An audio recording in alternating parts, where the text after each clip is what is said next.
प्यारे बच्चों, आप सभी का स्वागत है हमारे YouTube channel physics with Vikas sir में। आज हम लोग बेटा जिस टॉपिक पर डिस्कस करने वाले हैं उस पर हम तो डिस्कस तो कर ही रहे हैं, लेकिन इससे संबंधित एक वीडियो मैंने ऑलरेडी बनाया था जो कि इसी से रिलेटिव है। इस हेडिंग का नाम है एकांक ऋणावेश के कारण और पिछला वीडियो था एकांक धनावेश के कारण। दोनों बात एक ही है, बस थोड़ा सा अंतर है। बस अंतर की वजह से पूरी फॉर्मेट चेंज हो जाती है। जब हम बेटा ऋणावेश के लिए आंसर हल करेंगे तो माइनस में आएगा, जब धनावेश के लिए हल करते हैं तो प्लस में आएगा। यानी आप उस वीडियो को एक बार देख लीजिए, तब ये देखेंगे तो बेहतर समझ में आएगा। बोर्ड एग्जाम में एक्चुअली क्वेश्चन आ सकता है, एकांक आवेश के कारण किसी बिंदु पर वैद्युत विभव के सूत्र की उत्पत्ति करो या सूत्र का निगमन करो। 5 नंबर का होगा, उस समय आप कुछ भी कर दो, चाहे धनावेश या ऋणावेश। अगर बोर्ड एग्जाम में क्वेश्चन आया एकांक धनावेश के कारण किसी बिंदु पर वैद्युत विभव का निगमन करो, तो बेटा धनावेश वाला करना पड़ेगा जो इससे पहले कराया। अगर बोर्ड एग्जाम में क्वेश्चन आ गया एकांक ऋणावेश के कारण किसी बिंदु पर वैद्युत विभव का निगमन करो, तो आपको यह करना पड़ेगा जो हम कर रहे हैं। लेकिन आपके मन में एक प्रश्न आया क्या? पहले चैप्टर में हमने आपको बताया था कि आवेश का मान प्लस में तब भी प्लस ही लेंगे कैलकुलेशन में, आवेश का मान माइनस में तब भी हम कैलकुलेशन में प्लस ही लेंगे। लेकिन यहाँ पे धनावेश के कारण कर रहे हैं तो प्लस में आंसर आया, ऋणावेश के कारण कर रहे हैं तो माइनस में आंसर आया। तो क्या मन में आपके डाउट आया कि सर ये ऐसा कैसे हो सकता है फिर कि ऊर्जा का मान ऋणात्मक हो नहीं सकता? आपने ही बताया था ऊर्जा अगर नेगेटिव है इसका मतलब भू चुड़ैल का साया है। लेकिन यहाँ पे ये लॉजिक क्या लग रहा है, यही तो हमें इस वीडियो में बताना है। आप कॉन्सेप्ट को डिटेल में समझिए, जहाँ टॉपिक आएगा वहीं हम आपको डिफाइन कर देंगे। लेकिन मैं फिर भी डिफाइन कर दे रहा हूं, आवेश के कारण ऐसा नहीं है, आवेश के कारण स्थिति ऐसी पैदा होगी जिसके कारण हमें एक जगह चिन्ह माइनस प्लस का पड़ता है। आगे बढ़े, चलो शुरू करते हैं। सबसे पहले बेटा हेडिंग के अनुसार चलेंगे। एकांक ऋणावेश के कारण किसी बिंदु पर वैद्युत विभव। अगर यह क्वेश्चन पेपर में आया, इतना तो लाइन लिखी होगी, साथ में लिखा होगा का निगमन करो, का सूत्र स्थापित करो, का व्यंजक प्राप्त करो। इतनी बातें क्लियर हो गई। अब एक एक पॉइंट फॉलो करो। एकांक ऋणावेश, एकांक का मतलब एक और ऋणावेश का मतलब आवेश। मतलब हमने मान लिया मेरे पास एक बिंदु है और इस बिंदु को हमने नाम दिया O, और इस बिंदु पर बेटा जो आवेश मानेंगे आज वो कितना मानेंगे? Minus Q। कल इसी बिंदु पर बेटा जो आवेश माना था पिछले वीडियो में वो था प्लस Q के कारण किसी बिंदु पर। तो बेटा यहां से हमने मान लिया कि एक निश्चित दायरे में वैद्युत क्षेत्र उत्पन्न होगा। इस बिंदु O पर माइनस Q कूलाम का आवेश है और इतने भाग में वैद्युत क्षेत्र है। तो हम सबसे पहले इसी वैद्युत क्षेत्र के भाग में कुछ दूरी पर एक बिंदु A मान लेते हैं, और ये बिंदु A बिंदु O से कितनी दूरी पर है बेटा? R। कितना है? R। और हमें इसी बिंदु A पर अंतिम रूप से विभव ज्ञात करना है। और आपको पता होगा बेटा विभव हमेशा कब निकलता है? जब आवेश वैद्युत क्षेत्र में कहां से आ रहा हो? अनंत से आ रहा हो। कहां से आ रहा हो? अनंत से। चलिए इसके लिए बेटा हम वैद्युत क्षेत्र के बाहर चलते हैं, और वैद्युत क्षेत्र के बाहर मौजूद कोई भी बिंदु वो हमेशा अनंत पर कहलाएगा। तो हम वैद्युत क्षेत्र यहां तक है, इससे बाहर मार्कर दूसरे कलर का इस्तेमाल कर लेते हैं। इससे बाहर हमने मान लिया कुछ दूरी पर एक बिंदु P है। इसी बिंदु P पर हम ना के बराबर आवेश मानेंगे जिसको हम बोलेंगे बेटा प्लस Q नॉट। क्या बोलेंगे? Plus Q not. वैसे तो ये बिंदु P अनंत पर है, किसके लिए? वैद्युत क्षेत्र के लिए। लेकिन ये दूरी को हम परिभाषित कर सकते हैं, और इस दूरी को हम बेटा यहाँ पे बोलेंगे x। कितना बोलेंगे? x। कितना बोलेंगे? x। अब इतनी सारी चीज़ों को पहले डिटेल में समझ लीजिए कि इसकी भाषा कैसे लिखेंगे, क्योंकि हर डेरिवेशन 3 चरणों में पूरा होता है। डायग्राम, उसकी लैंग्वेज और कैलकुलेशन। डायग्राम से तात्पर्य इसके चित्र से है। माना कि, भाषा सुन लीजिए, माना कि एक बिंदु O पर माइनस Q कूलाम का आवेश है, जिससे स्मॉल r मीटर की दूरी पर एक बिंदु A है जहां अंतिम रूप से हमें विभव ज्ञात करना है। इतनी कॉन्सेप्ट क्लियर हो गई। फिर पैराग्राफ चेंज करके लिखेंगे, माना कि बिंदु O से स्मॉल x मीटर की दूरी पर, लेकिन वैद्युत क्षेत्र के लिए अनंत पर, एक बिंदु P है जहां प्लस Q नॉट यानी एकांक परीक्षण धनावेश है। अतः इतनी भाषा लिख सकते हो। एक बार रिवाइज करा दे रहे हैं। माना कि एक बिंदु O पर माइनस Q कूलाम का आवेश है, जिससे स्मॉल r मीटर की दूरी पर एक बिंदु A है जहां कुल विभव का मान ज्ञात करना है। पैराग्राफ चेंज करके लिखेंगे, माना कि बिंदु O से स्मॉल x मीटर की दूरी पर, लेकिन वैद्युत क्षेत्र के बाहर अनंत पर एक बिंदु P है जहां एकांक परीक्षण धनावेश प्लस Q नॉट है। अतः इतना लिख सकते हैं। भाषा लिखने के बाद हमें कैलकुलेशन करनी है। अंतिम रूप से किसका मान निकालना है? वैद्युत विभव का। आप सबको बेटा पता है विभव के लिए एक सूत्र होता है, V बराबर W बटे प्लस क्यू नॉट। अगर हमें विभव का मान चाहिए तो कार्य का और आवेश का मान पता होना चाहिए।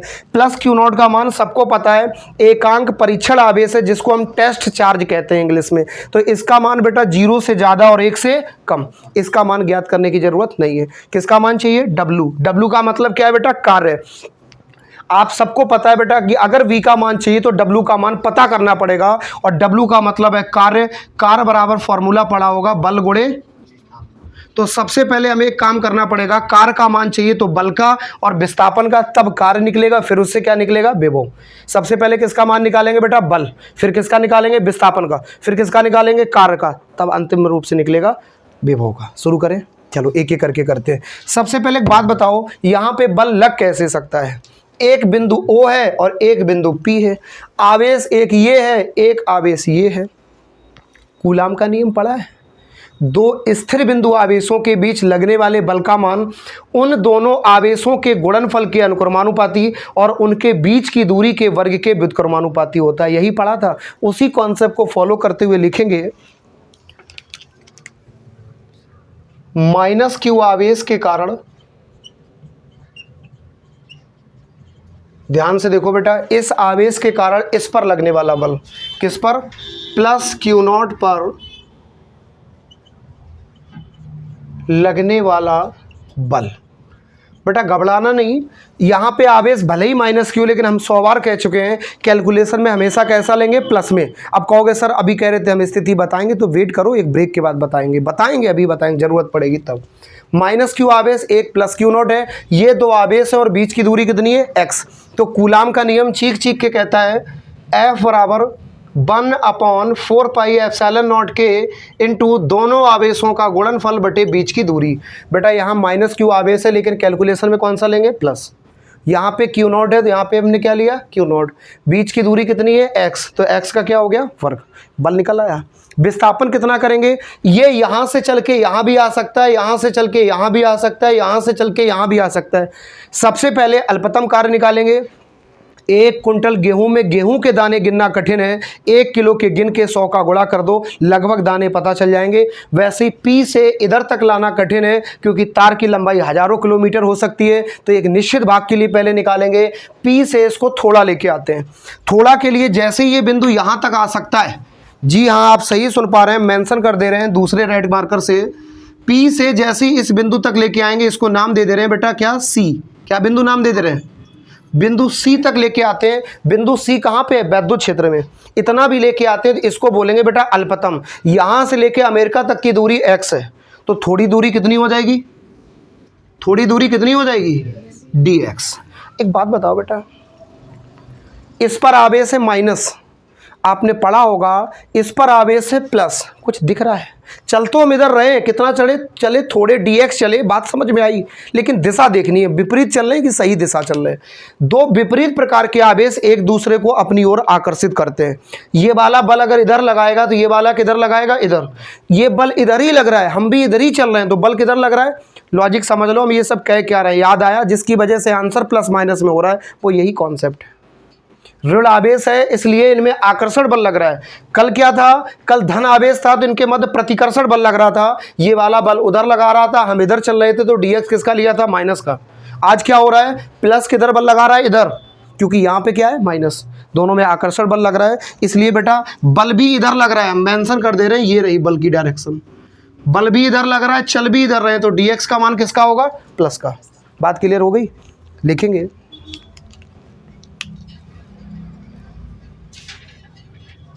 अल्पतम माइनस dx नहीं प्लस dx विस्थापन पर कार्य है। अब बताओ बेटा, इस माइनस dx यानी कि माइनस dx की जगह प्लस dx है आज, इस dx विस्थापन के कारण कार्य क्या हो जाएगा? सबको पता है बेटा, कार्य का फॉर्मूला अल्पतम कार्य बराबर हो जाएगा, क्या हो जाएगा बेटा? वैद्युत बल गुणे विस्थापन। अब विस्थापन को बेटा लिखेंगे तो जगह ज़्यादा चली जाएगी, डायरेक्ट हम लिख दे रहे हैं dx, कोई दिक्कत तो नहीं बेटा। अल्पतम कार्य को हम क्या लिखते हैं? dw। क्या लिखेंगे? कार्य लिखते तो डब्लू लिखते पूरा। वैद्युत बल कितना है, पूरा ये रहा 1/4πε0 के into Q not upon x square, और इंटू में क्या है बेटा, डी एक्स। उम्मीद करते हैं अल्पतम कार्य तक की कॉन्सेप्ट क्लियर हो गई। लेकिन अधिकतम कितना कार्य करना पड़ सकता है, अधिकतम कार्य इसको हम अनंत से कहाँ तक ला सकते हैं, यहाँ तक। और ये बिंदु ओ, यहाँ से वैद्युत क्षेत्र स्टार्ट है, यानी अनंत से कहाँ तक लाएंगे, ए तक। तो अनंत से जब ए तक लाएंगे, ए बिंदु कहाँ पर है, आर दूरी पर। तो हम लिमिट कहाँ से कहाँ लगाएंगे बेटा, इन्फिनिटिव टू आर लिखेंगे। ब्लैक मार्कर से कर लेते हैं, लिखेंगे कुल कार्य के लिए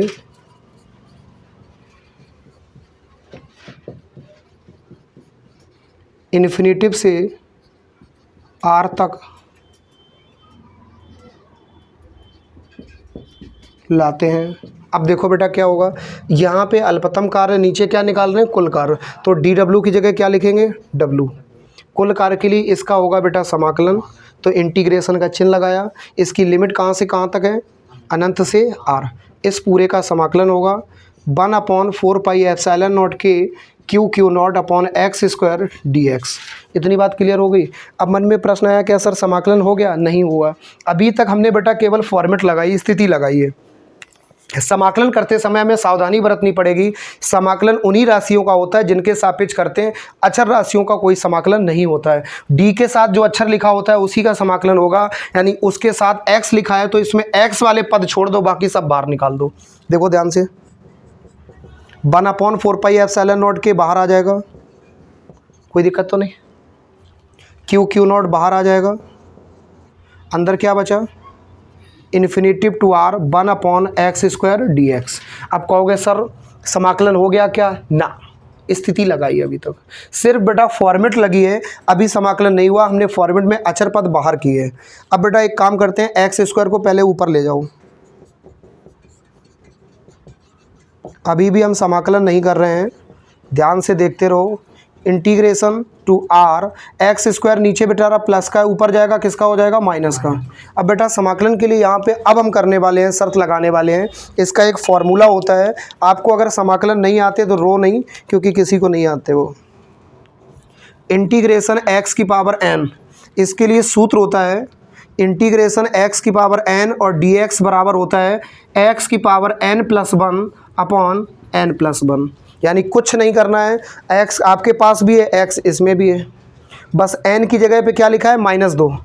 जहाँ पे n है बस वहाँ -2 रख दो, पूरा यही स्ट्रक्चर रख दो, ये फार्मूला रख दो। आपको घबराने की ज़रूरत नहीं है। अगर अभी भी समझ में नहीं आया तो परेशान मत हो, ये लिखा है, इतने हिस्से में ये सूत्र लगेगा, बाकी से बात ही नहीं करनी, क्योंकि समाकलन इसका होगा, मोहल्ले भर का नहीं। लिखें बेटा इज्जत से, तो W को W लिखो, इतना पूरा ऐसे ही लिख लो।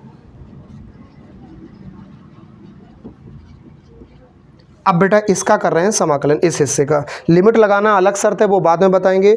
x की पावर -2 का जो समाकलन होगा इस सूत्र से करना है, तो बस कुछ ना करो, x यहाँ भी है, x यहाँ भी, बस -2 की जगह n है, जहाँ इसमें n लिखा है बस वहाँ -2 रख दो, बाकी पूरा रख दो।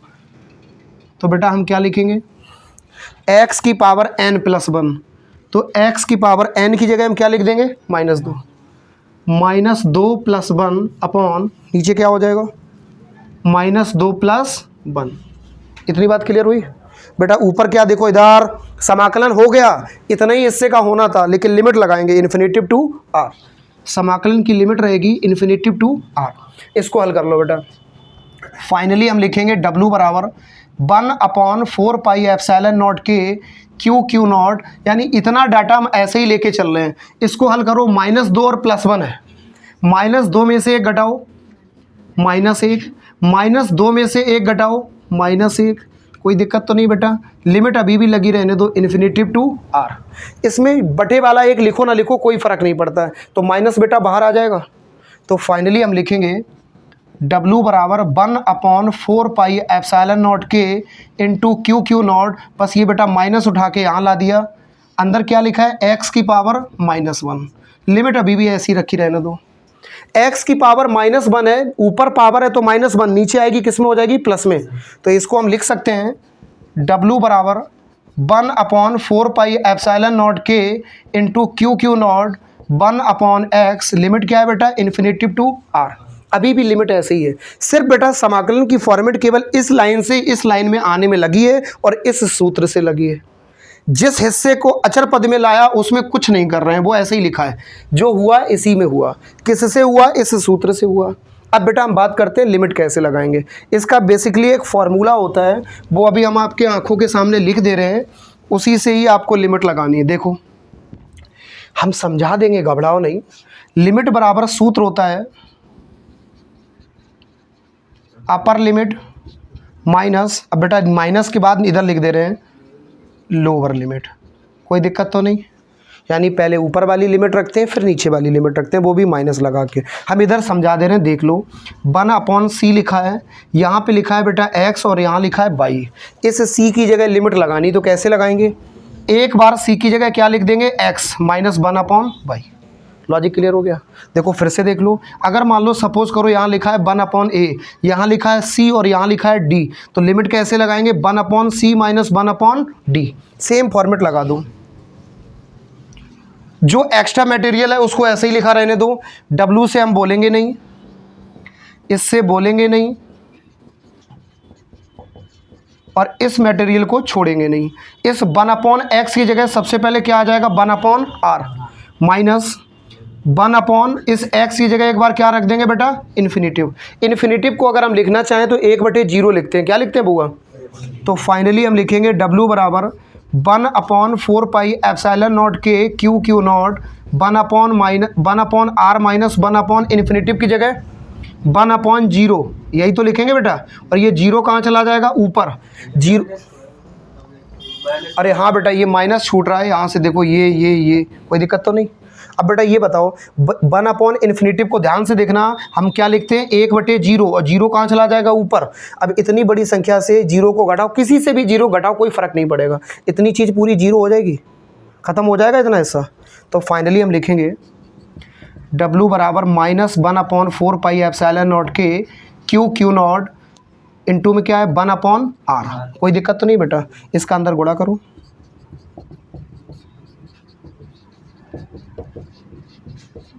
अब इसको बेटा आंसर के हम नज़दीक हैं, एक्चुअली ये कार का मान निकल आया, इसको मान लेंगे समीकरण नंबर 1। हमें किसका मान निकालना है बेटा? विभव का। तो लिखेंगे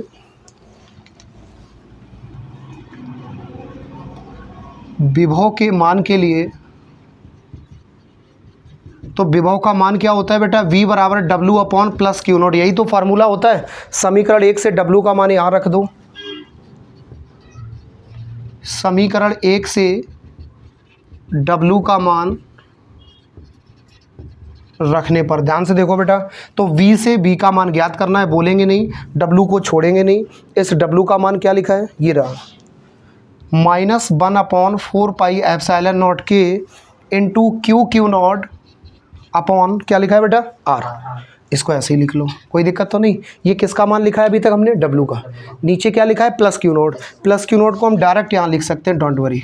क्यू नॉट से क्यू नॉट कट गया, फाइनली आंसर आ गया माइनस 1/4 पाई एप्सिलॉन नॉट के इंटू q/r।